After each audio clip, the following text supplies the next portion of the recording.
Hello people, welcome to the college diaries and today's video will be dealing with president. President की powers क्या होती है, उसकी eligibility क्या होती है, वो ओथ कौन दिलाता है उसको, और अगर प्रेसिडेंट वहाँ से उसकी डेथ हो जाए एकदम से तो क्या होगा. So there are various points to be discussed. So let's get started और I hope you like the video.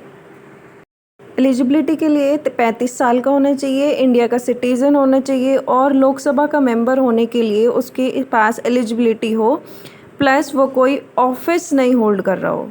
All right. अब बारी आती है कि प्रेसिडेंट जो है वो इलेक्टेड कैसे होगा. सबसे पहली चीज़ जो है उसका इलेक्टोरल कॉलेज डिस्कस कर लेते हैं.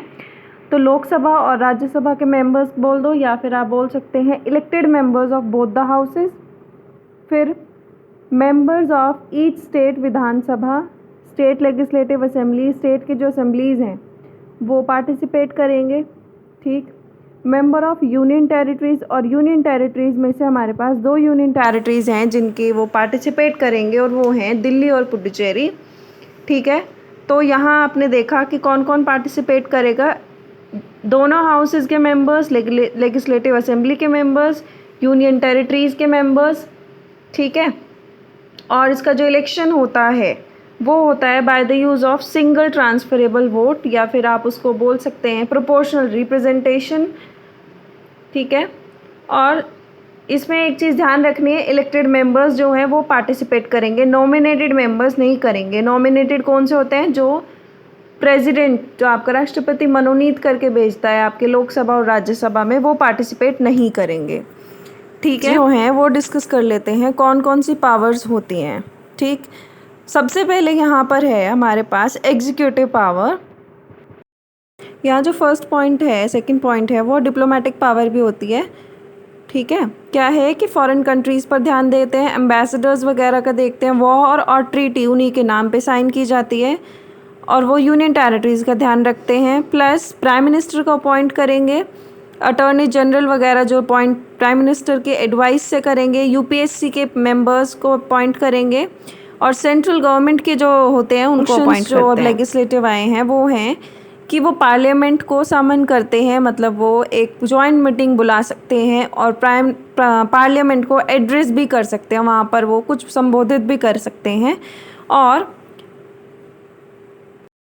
लोकसभा और राज्यसभा में जो वो मेंबर्स को नॉमिनेट करते हैं, मनोनीत करते हैं, उसके कुछ अलग अलग फील्ड्स होते हैं, जैसे लिटरेचर हो गया, आर्ट हो गया, इन सब से वो मनोनीत कर देते हैं. प्लस प्रायर परमिशन कुछ बिल पे ली जाती है इनकी, जैसे कि फॉर एग्जांपल आपका मनी बिल हो गया. ठीक है. तो ये कुछ लेजिस्लेटिव पावर्स हैं, लेजिस्लेटिव फंक्शंस हैं. Now we will talk about financial powers of president. Financial year जो होगा, एनुअल स्टेटमेंट जो बनेगा आर्टिकल 112 के अकॉर्डिंग, वो प्राइम मिनिस्टर के प्रेसिडेंट के रिगार्डिंग होगा. ग्रांट डिमांड कर सकते हैं वो, मनी बिल उनसे प्रायर परमिशन पे बनता है, रिडक्शन ऑफ टैक्स वो कर सकते हैं, अबॉलिश कर सकते हैं. ये सब उनके पावर्स रहे हैं. फिर है जुडिशियल पावर. जुडिशियल पावर में क्या है, वो जजेस को अपॉइंट करते हैं, वो सुप्रीम कोर्ट से एडवाइस भी मांग सकते हैं, और उनके पास कुछ ऐसे पावर्स होते हैं जैसे वो पार्डन कर देते हैं, मतलब कुछ चीज़ें ऐसी होती हैं वो जिससे अपराधियों की सज़ा कम या माफ़ करते हैं, ग्रांट्स होते हैं इस तरह से. फिर है अगला जो होगा विच इज़ आपका डिप्लोमेटिक फंक्शंस, जो हमने पढ़े थे अभी इंटरनेशनल ट्रीटी वगैरह में. Then vacancy.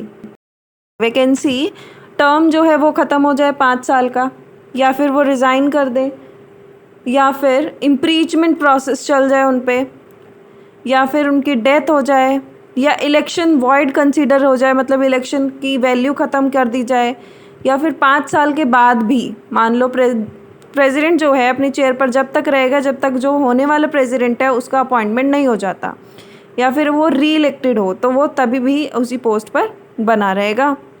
ठीक है. So this is it about president की कुछ पावर्स हमने देखी. शायद आपको समझ आ गई होंगी कुछ कुछ. Thank you for watching.